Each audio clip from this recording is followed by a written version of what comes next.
తహసీల్దార్ మల్కాజ్గిరిలో జీవో 59 కింద ఇప్పటివరకు వచ్చిన మొత్తం దరఖాస్తుల సంఖ్య 1723.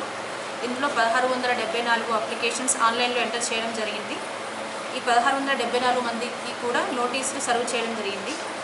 ఇందులో 530 మంది మొత్తం అమౌంట్ పే చేశారు. వీళ్ళకి కన్వీనియన్స్ డీడ్ జనరేషన్ ప్రోగ్రెస్లో ఉంది.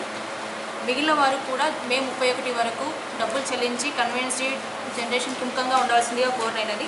ఇప్పటి వరకు 530 మంది మొత్తం అమౌంట్ పే చేశారు. ఈ 530 మందికి కూడా కన్వీనియన్స్ డీడ్ జనరేట్ చేసేసి రోజు కొంతమందికి రిజిస్ట్రేషన్ చేస్తారు. రిజెక్ట్ అయిన అప్లికేషన్స్ 500 ఉన్నాయి. ఇప్పటి వరకు 39 కోట్లు వసూలు అయింది. ఇంకా 50 కోట్లు వసూలు కావాల్సింది మళ్ళీ 59.